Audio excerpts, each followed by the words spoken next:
Today I'm chatting with Tracy Pay, owner of Miss Organized, who's coming up on her 20-year anniversary in running her home organizing business. She loves to organize homes, home offices, and corporate offices. She specializes in reducing chaos and stress and restoring order and balance in the home and workplace. Today, we're talking about building a home organizing business for the long game. Like I said, Tracy's been at this for 20 years and has some major knowledge to drop with us today. Welcome to the show, Tracy. Thank you. Thank you so much. I do have major knowledge. It's crazy that you've been in business for almost 20 years. So you're hitting your anniversary in 2023. At the time of this recording, we're in 2022. I can't believe it, but to me, you are like the queen of organization. You are somebody that I came across when I was just starting my business in the San Diego, California market. And that was way back in 2011. I remember looking around and being like, this girl is the shit. She has her stuff together. Look at all her Google and Yelp reviews. OMG. And now for us to be talking is like my dream come true. So thank you for being here. You are such a sweetheart. Thank you for bursting my ego beyond what this room can hold right now. I appreciate that. And I've been doing this game a long time. And even more before I even started my business in 2003, I've been organizing people since I was 12 years old. I had no idea it was even a profession until 20 years later. I was watching the show HGTV on Mission Organization. And I'm like, I saw the organizer come on the screen. I'm like, I went and started looking it up, and I was like, you got to be kidding me. At that time, it was a recognized industry for about 30 years. I was like, you got to be kidding me. I've been doing this entire time just because I love it and I have OCD and it's a way for me to channel my OCD and and I can actually make some money off this. Let's get this party started. Yeah. That's so cool. That's like, do you remember Clean Sweep with like Peter Walsh on TLC? Yeah. Same thing, like around the same time frame of like all the little girls with the OCD and the control issues were watching these shows after school and not watching cartoons. And they were like, oh my gosh, I want to do that someday. So how cool is it that like it's an actual job and a profession and a successful one? I know. I thank my stars, lucky stars every day that I was able to find, or it found me, the job that not only that I could do that I love, which that's what gets me out of bed, is doing something that I'm actually passionate about. But I could make money off doing it. And then I could use the skill set that's natural to me. I'm not working against the grain here, whatever that little saying is, but I'm not going against anything to do this. It's just natural for me, and I could do it, and I could completely lose all track of time. Obviously, that's not good for the client, but I'm very efficient. But I'm just saying that 5 hours can go by, and to me, it felt like 2, just because I have I love what I do so much. Yes, it's like that Venn diagram of there's what you're good at, there's what people will pay for, and then that sweet spot in the middle of what you can actually get paid to do by doing what you love and serving others. It's amazing, and it's the magic of being your own boss as an organizer. It really is. Yep. Yay! So tell us about Miss Organized. Tell us about this business name. Where did it come from way back in 2003? How did you come up with it? Tell us all the things. All the things. I want to give you a sexy answer immediately, but I can't. The non-sexy answer is I honestly have no idea how I created Miss Organized, that name. I don't know where I came up with that. I really don't, but it's super catchy. I'm one of those, I've always been really good with catchy words, putting things together in a catchy way. So I don't know where Miss Organized came from, but what I will tell you is, what I do know is the branding behind Miss Organized. Miss Organized created its own life in itself, and how it happened was, I think my first business cards were on Vistaprint, and I just got some colors that were in some sort of a pattern that looked organized, right? Boom, there you go. And I think my tagline was something like helping women get free from their stuff, or just some long, stupid whatever. And it wasn't until 2009 where I finally made that shift of, I can't continue to work in a job and get my business off the ground at the level where I could leave my job, until I get super committed and serious. And I got to put all my eggs in one basket. And that I chose Misorganized at that time. And when I did that, that's when the magical world of moving forward crystallized in my life. And very shortly after, I met some graphic designers who crafted my logo for me. And I gave them some ideas, and they came back with the mock-up of their idea from what I told them. And the colors I had originally given them were, I think, like soft yellows and soft browns. I was just going for this spiritual, feng shui spiritual crap. And I mean, it is, spiritual, as organizing does have a very spiritual component to it. That's the look I was going for. But what they came back was this hot pink and hot black and white colors. And as soon as I saw that, it just resonated with my soul. It just almost seemed to reflect who I am as a person. And there's really no words for it. I mean, I suppose you can say kind of like a kind of sassy, a woman on the move. Today's kind of woman, I don't know what that means, but, and I'm a mom. And so the moms that are just, the more, the 2022 kind of moms versus the 1950s moms. And anyways, I'm not saying anything wrong with the 1950s moms. I'm screwing this all up. But the point is that it reflected a certain kind of, characteristic. And because of that, and also a lot of people have told me, so actually, I guess it is 1950s moms, but everybody told me that my logo has a very bewitched theme look to it. It does. No, it does. So it just, I don't know, it attracts a certain kind of personality type, I suppose. So with that, I would go out there and I would start, putting my logo out there. I wore my colors when I would do news appearances or speaking engagements or a headshot or something. I would wear my colors, pink, hot pink, black, and white. And it got to a point where people were, I think one time I did a news appearance and I didn't wear my hot pink. And somebody said, "What happened to your hot pink?" I was waiting for the hot pink. So I was like, oh, it's a thing. So people really, they're picking up on what I'm trying to do here, which is to create brand awareness. And, so that's how Misorganized crafted itself. How the actual name came around, that I don't know. I just Right. I'm so glad that I kept it. I was thinking about changing it. I was, because again, I think I got back into this like spiritual, I don't know what I came up, new beginnings organizing or something like that. And somebody encouraged me to keep my business name, which I did. And even when I call vendors, if I call like the bank and I have to say, so what's your business name? Oh, it's Misorganized. Oh, that's so cute. I can use somebody like you. And I'm telling you, every single person I have a conversation with, and I'm sure you've experienced this too, when I tell them I'm a professional organizer, the first words out of their mouths are, "Oh, I need you." And if they don't say I need you, they say, "Oh, my husband needs you." Yes. Or my sister or my mom or whoever. They think that they need me. That's a conversation. That we're going to get to that. Actually, I do want to talk about that because yes, very strong opinions on that. And I agree with you. A few things there. So yes, I love the hot pink mixed with the black and white. It's such a loud color and such a memorable color, right? You're not like fading into the back with like some grays or beiges, or I always, joke about the women that just go into business and they go with what everybody else has, which seems to be this boss babe, rose gold, beiges and whites.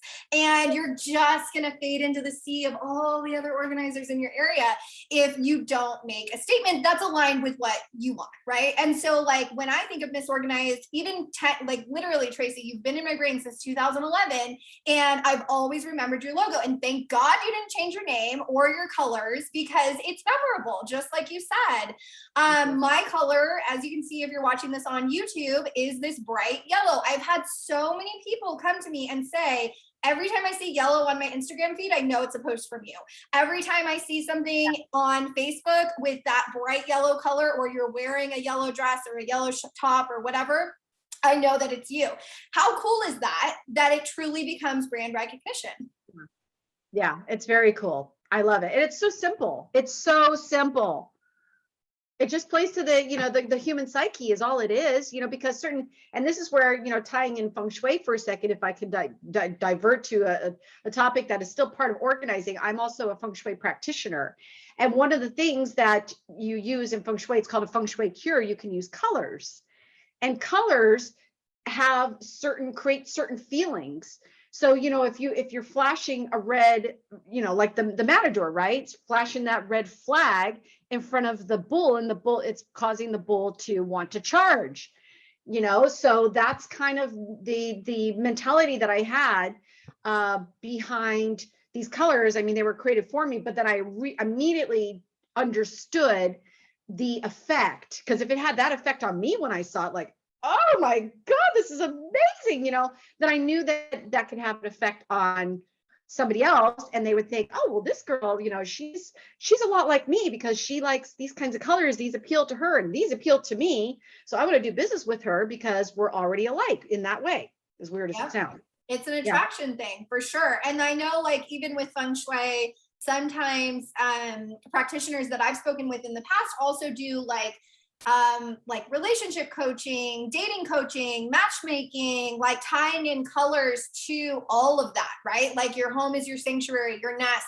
getting your home right before you go out into the dating world. Same thing with what colors you're wearing. Are you a spring? Are you a winter? What looks great on you? Like, I'm always in black, which is like, does not serve me at all, but don't get me started on that. But like you, for those of you listening on YouTube today, Tracy's wearing a bright blue, like cerulean blue, very beautiful color. And that also has energy, right? And so I love that you also thought about all of those things.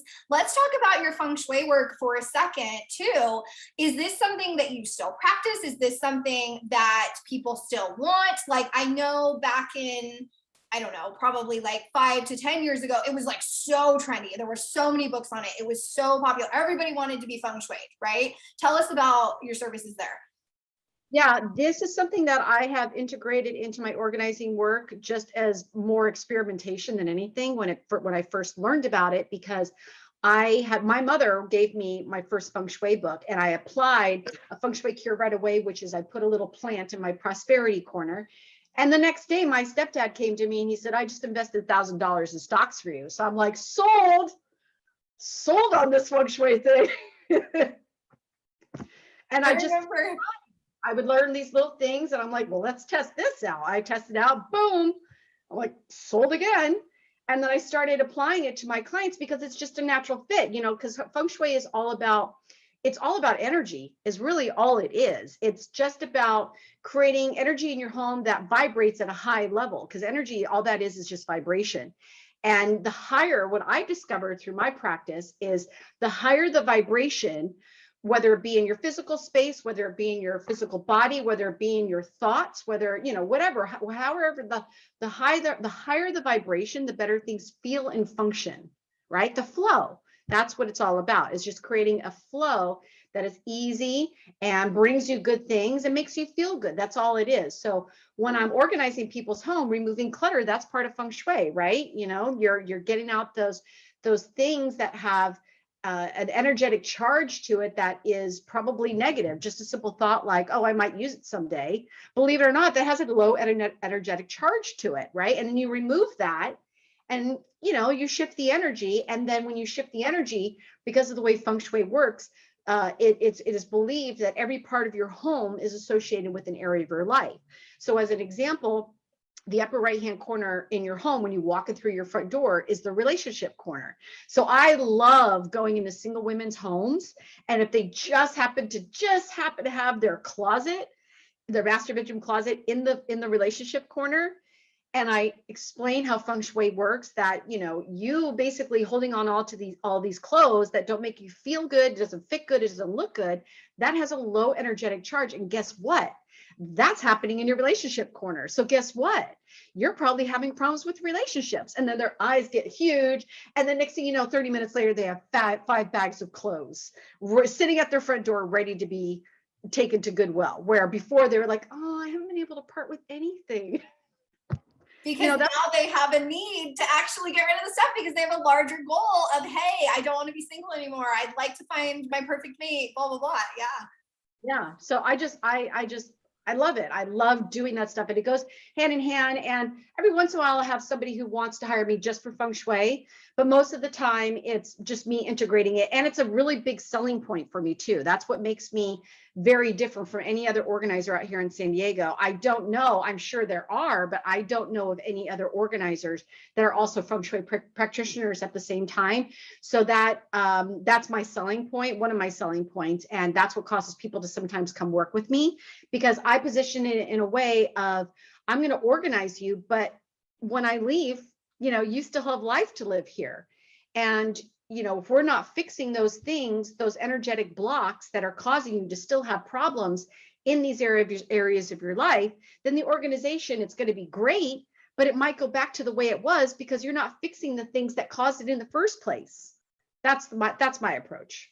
1,000%. I love this because it is all about the high vibes, the flow of energy, the true transformation for long-term success for your clients, right? This is how you get, like, I was looking obviously at all of your reviews before we hopped on today. You have over 100 reviews on the web that are 5 stars. Like, 100 reviews is a lot of clients, because you figure maybe 5 to 10% of clients actually leave a review, even if you text them and prompt them and email them and write them thank you notes after the session, right?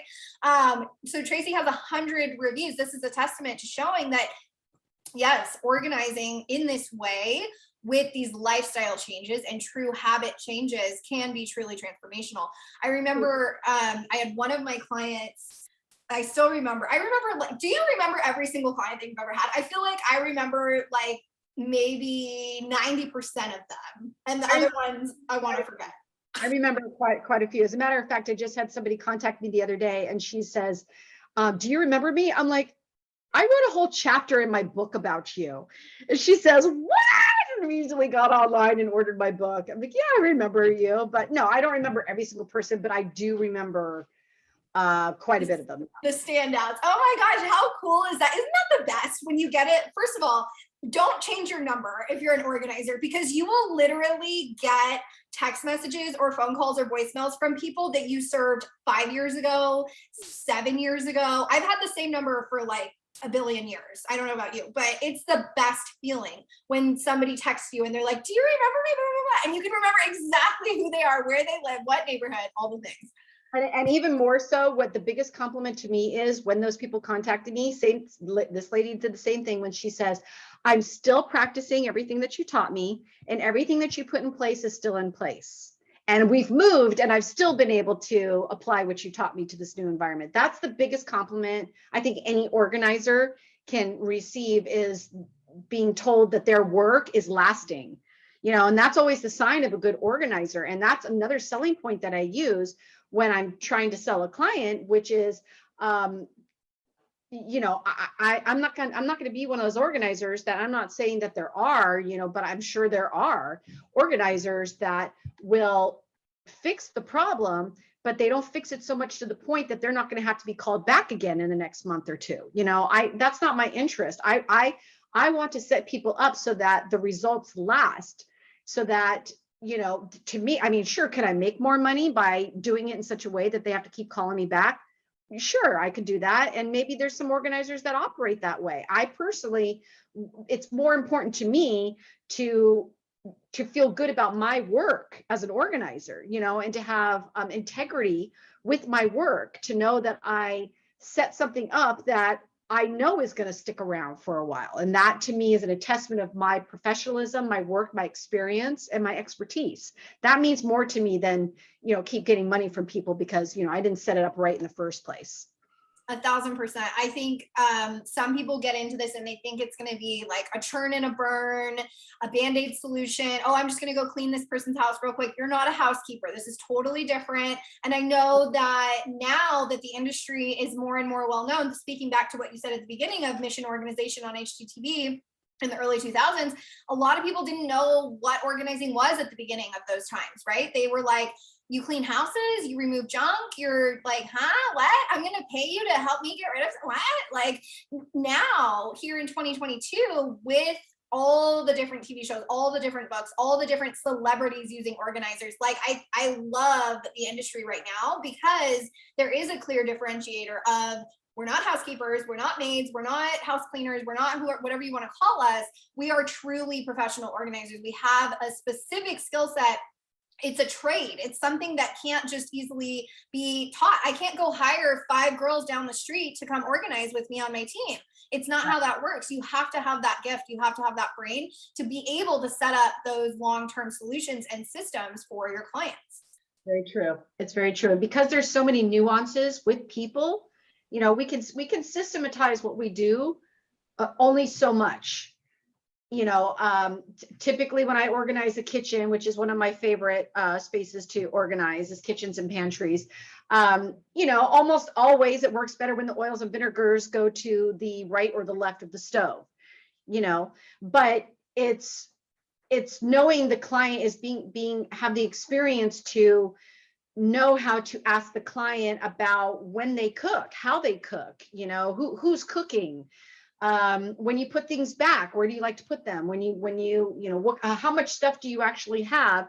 What deserves the valuable real estate? What doesn't deserve the valuable real estate? You know, all these little nuances that set things up in such a way so that they're not just organized right now, but they're going to last, because they will last because, and this is another way that I tell my clients about working with me, is that what I discovered why things don't last is because the system isn't set up right in the first place. And usually the system, it's because they've made it too damn difficult, pardon my French, but they've made it too many steps. You know, like as an example, gosh, I can go off on this, I'll keep this very brief, but as an example, I had a single mother who had 2 young boys, right? They're both under I think they're between like 6 and 8 years old, just adorable, right?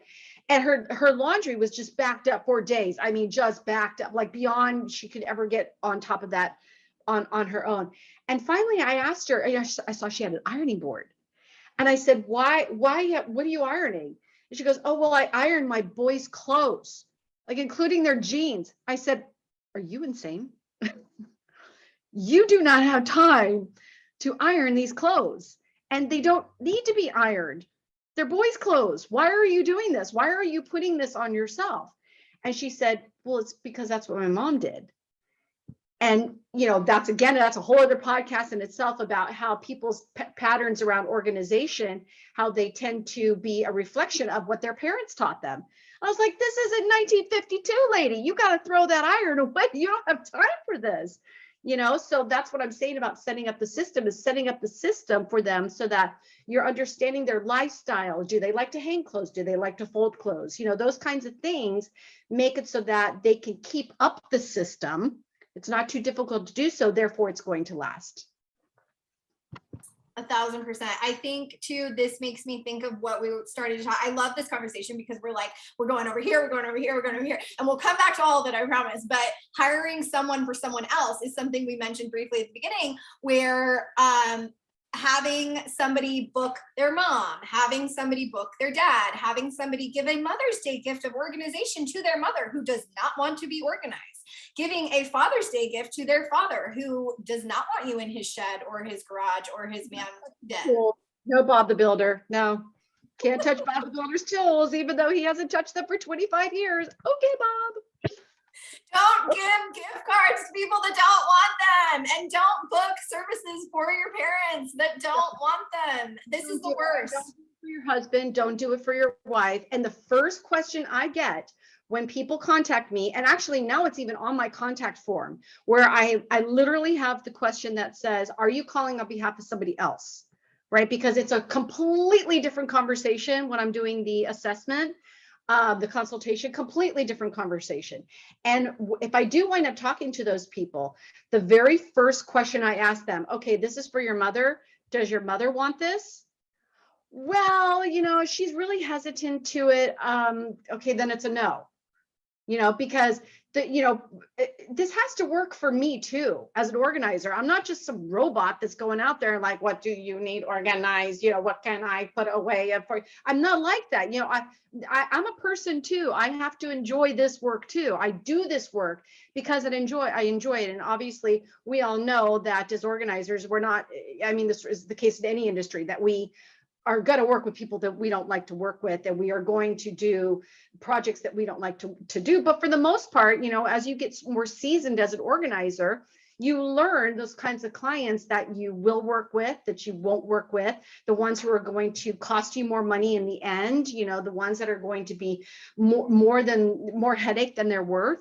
And I've learned over the years, when somebody's calling on behalf of somebody else, that it's a no. I tell you, I have been probably 5 or 6 times in the situation where the husband is ready to divorce his wife and he's using me. You've been in that situation too? Yes. Okay. I swear to you, like, the amount of times where I have been the punching bag, the ping pong ball, the mediator, the therapist, the couples counselor.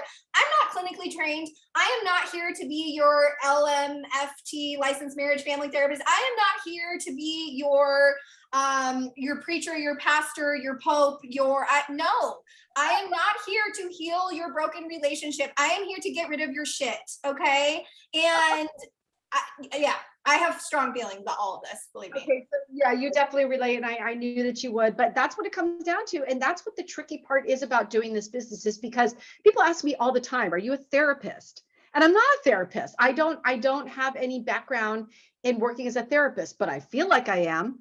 I feel like I might as well should be, because of all the situations that I've been put into, the marriage and family, that, working with the teenager who is, just not doing well at school, the husband that's ready to divorce his wife. And I tell you, I wrote a whole chapter in my book about a woman that I worked with who was being threatened with divorce. And after 2 hours, I'm really good at getting people to get rid of stuff, and they do it joyfully. They do it easily. They do it joyfully, because I explain it to them in the way of, like I was telling you earlier with the feng shui, right? I just help them understand it from an energetic perspective and how it's affecting their life. I'm really good at it, right? To my own horn here. After 2 hours of trying to get this woman to get rid of stuff, and she wasn't budging a bit. And I finally looked at her, I said, you're getting rid of anything, are you? And she goes, nope. My husband wanted this, not me. And I was like, oh boy, okay. And I think I just said to her, I said, I could still organize your home, which, I mean, I have, honestly, I don't think to this day I've seen as much stuff as I've seen in this woman's home. I said, I could still organize your home, but it's not going to be at the level that it could be if you got rid of stuff. I don't care. My husband, he wanted this, not me. And I've literally also had, and we'll get off this topic, but I've had a woman, they brought me in, the husband and the wife brought me in. I'm the last resort. Sit me down at the table. We're signing the contract. I could see it all over the husband's face that he's just done. I mean, even if this does make a difference, in the house on some level, be organizing, he's just done with the marriage. I could tell, right? We still signed the document anyways. And I'm like, this isn't going to be good, but I'm going to do it. And I think I showed up maybe a day or two later. And the woman's like, he left me. He decided to move forward with it. So I'm at this point where I'm like, okay, do I still organize her? So of course, I'm still going to try to organize her. And this woman taught me a very valuable lesson, because I used to be very teachy, because I want to share. I want to transfer my skill set to other people so that they are empowered to keep this up after I leave, right? That's my goal. And I could get very teachy and blah, blah, blah, blah. And this woman, I think in about a maybe half hour in, all of a sudden she just explodes on me. She's like, I can't do this right now. And she just lost her shit. And basically we had to stop this session, obviously. I've had another woman who lost her shit, started throwing things. Literally started throwing things. Anyways, I'm sure we could spend the next 5 hours on these. But the point being is that if the person doesn't want to be organized, one, and if they don't see there's a problem in the first place, don't reach out to somebody to try to help them, with organization, unless there is a lot of boundaries and agreements in place. So what I will do, if somebody is buying for, say, a birthday gift, I'll say, okay, I am willing to work with them. Of course, I'll ask, their level of acceptance. I'm willing to work with them, but this cannot be a surprise. This is not going to be a surprise birthday gift. They have to be aware that they are getting this gift before we ever sign on the dotted line. You purchase my gift certificate. Before that even happens, I need to talk to the person you're buying it for, because I need to make sure that they want this. Because if they don't want this, then what's going to happen is I'm going to get frustrated. They're going to get frustrated. And more importantly, you're going to get pissed off because you just bought them money expecting certain results, which is not going to happen. And everybody's upset. No. Yes, yes, yes, yes, yes. So my advice to those of you listening, and basically the moral of the story here, make sure that everyone you will be organizing for is on the same page. Be Definitely. careful with kids booking services for hoarding or pack rat parents that are resistant to the process. Stop promoting gift certificates on your little Instagram pages every single holiday for people to give to other people that don't want to get organized. That is my advice to you. Period. Moving on. So, yes. Popcorning back to what I was going to say about one of the clients that I remembered, and speaking about, the feng shui process, she had me implement, she actually gave me some chimes, like the chimes that you can go around the house to clear energy with. Oh my gosh, these chimes I still have. I think I've bought like 3 or 4 more of them to give to other people. Definitely life-changing. I remember she had me put a money plant and a bamboo plant like somewhere in my house at the time. And that was when I was just really getting my business started. That was the year that I hired 4 people. So I loved everything that she taught me about feng shui, and I do think it truly has lasting effects. One of the things I wanted to ask you about, before we jumped on, we had talked a little bit about manifestation, getting clear. You mentioned at the beginning in business, you had to make that energetic shift of not having one foot in and one foot out as a side hustler. You were like, okay, I'm either going to leave my job or I'm going to make this organizing thing really work. Let's talk about manifestation. Like, what, if you're open to it, what has been your manifestation journey? And yeah, tell us. I find that one of the precursors to me manifesting something is to get really sick of something else. For me to just, I can't take this anymore. I need something different, right? And then the tough part is getting clear about what is that different thing. And when I do get clear, and it could be through just letting time pass, just recognizing this doesn't work for me. So like as an example, I could say one of the little techniques that I use to help myself and help clients when they're in the moving process, when they know they want to move, is I help them, I tell them to write down their top 10 list, the top 10 things that they want in their new place. Sometimes they can't come up with that as easily as I can. Hardwood floors, I want it to cost this much, I want it to be in this area, 2 bedrooms. Sometimes they can't do that, right? So I say, well, think about what it is that you don't like, and that will help you to come up with what you want. So maybe they live in a noisy neighborhood. In my new place, I want it to be peaceful and quiet, right? So I have found that a lot of the adversity that I've experienced over the years working in my business and working in jobs, it would give me a compass to direct my thoughts to what I do want. So when I finally was at my last job, which was in 2009, and I was still kind of more in like the contractor, still working my business, coming in as more of a contractor rather than or a consultant, rather more than an employee. It was still very much like an employee situation, right? And I was busting my butt trying to get the business, cleared up, putting all my organizing practices in place to get the, everything cleared up and get everything on track. And I just felt that there was just this constant, just not being appreciative of the work that I was doing and not recognizing the good work that was being done. And I've learned now for myself that that's one of the things that is really important to me when I'm working with a client or whether working at a job, is I want to do work that I feel appreciated for, and I'm recognized for the talent that I bring, the skills that I bring, the gifts that I bring, how hard I'm working to help you, grow your business, organize your home, whatever. Those are important to me. And I remember that I was having this, a conversation with the business owner at the time. And I don't even know what the issue was, but all I could just think, the only thing that was going around in my head was the definition of insanity is doing the same thing over and over and over again. And I think to myself, I was thinking, you keep working in these jobs that you're not doing work that feels good to you, that is in alignment with who you are, that you're not being appreciated for, you're not being paid at the level that you think you deserve, all of these different things. But yet you keep doing this. So guess what? You're going to keep getting the same results. Yes. So in the moment of clarity madness, whatever you want to call it, I just my mind just switched. And I just realized that I don't want this anymore. I don't want to experience these things anymore. And the only way that I have a chance of experiencing anything different is I have to do something different, which required me to take a very gutsy move and just say goodbye, even though I didn't have, any savings, anything to fall back on.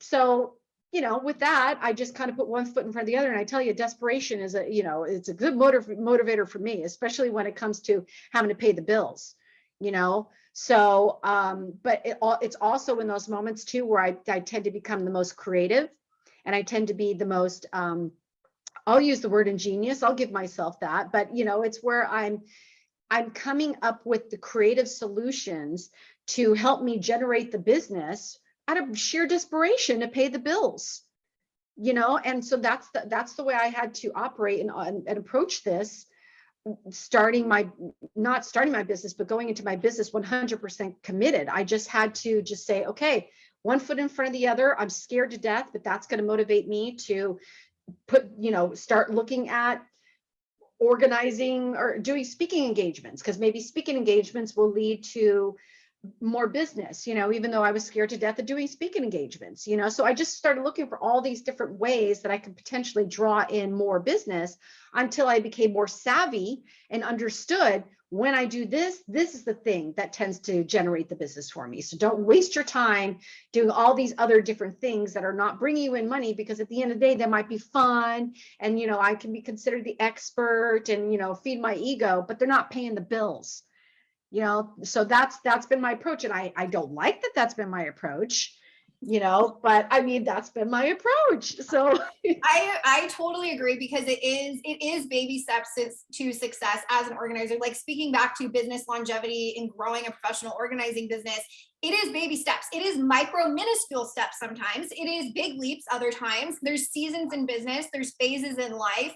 It's one foot in front of the other. It's brick by brick, right? And those bricks don't come out of thin air, right? You have to do the work to put those things in place, build that foundation in your business.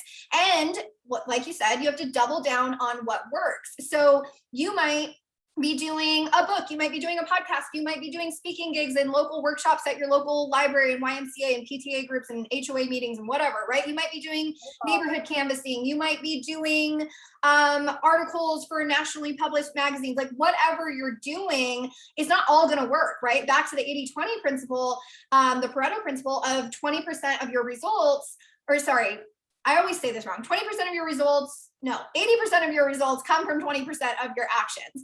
And that is the 80-20 rule, right? Only 20% of what you do is actually going to freaking work and actually bring you money and pay your bills, right? And so knowing what that is, identifying those things, doubling down, going hard on those things, and cutting out all the rest of the noise is key.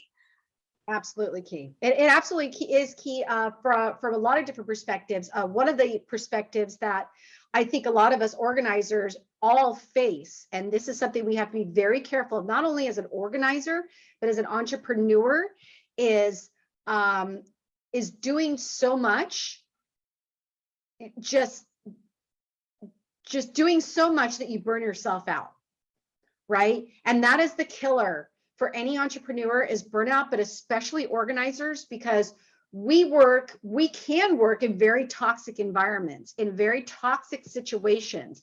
People who are depressed, people who are, they have some sort of traumatic brain injury. They have ADHD. I mean, I have ADHD, I have OCD, so I understand we're difficult. If it's not managed, we can be very difficult to work with. kids, just we go into situations that can be very energetically draining for us, not just the effects of the clutter itself, because that in itself can energetically drain you, but just dealing with people who are maybe super controlling and they want to treat you more like a laborer than the one who's going to come in and save your life. Hello. So all those situations can be very draining and physically demanding too. That's the other thing we have to remember as organizers, is that we do physically demanding work. It's not like we're sitting behind our desk all day and just telling people what to do, even though that in itself can be energetically demanding. I'm telling you, I tried to start up a DIY, do-it-yourself coaching, virtual coaching. And honestly, it just felt even more draining than doing the actual physical work. I'm not exactly sure why, but it just felt like I wasn't able to move at the same time to kind of get that energy out of me. I don't know. But anyways, so it's, dealing with the physical aspect of it. And then we still have to run our business. We have to service the client. We have to work on our business. We have to work in our business. We have to work on our business, and we have to serve the client, right? So that's why one of the main pieces of advice that I give any organizer, what I always start with at the very beginning, is they have to make sure that they create this little bubble. Even a big bubble if you can. Well, that's a square, right? That's not about create a square, right? That is your own little safety net of self-care. That at very least that you practice 30 minutes of self-care every day, even if it's only on the days that you organize the clients. Because if you don't manage yourself, and especially your energy, which involves your lifestyle, I like to wake up at this time, I like to go to bed at this time, I like to be available for my family at 5 o'clock to eat dinners, I need time to go work out, I can only work with clients for 3 hours. I can't work with clients for 8 hours. Believe me, I've done it. It's hard. I think I did, the longest I've ever done was a 12-hour project. Both of us have ADD, so we were just like, let's do this, right? Do we have to stop? We were in the zone, but most people can't handle that. But you just have to create that little protective bubble for yourself where you're going to protect your energy as much as you can. So another tip that I give organizers at the beginning is, aside from don't take those clients that are going to drain your energy to start with, you practice your self-care, but your schedule is also really important too, because when you first start off, as any entrepreneur does, especially one who services clients, right?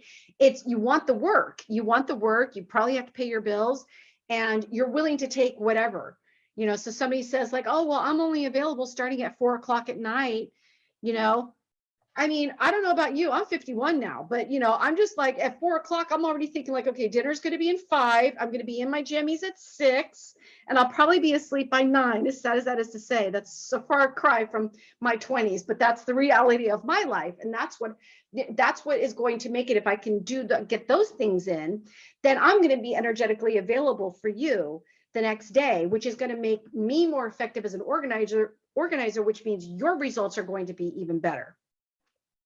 So protect your safety zone of your schedule and your self-care. Yes. Set those boundaries, set those calendar boundaries, learn how to say no. Not every single client is going to be the ideal client.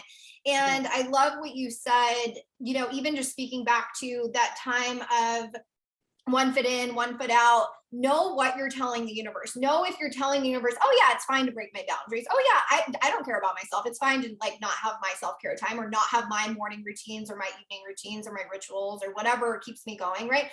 The more you do that, the more the universe is keeping track. I like to say the universe is the perfect secretary. It's the perfect accountant.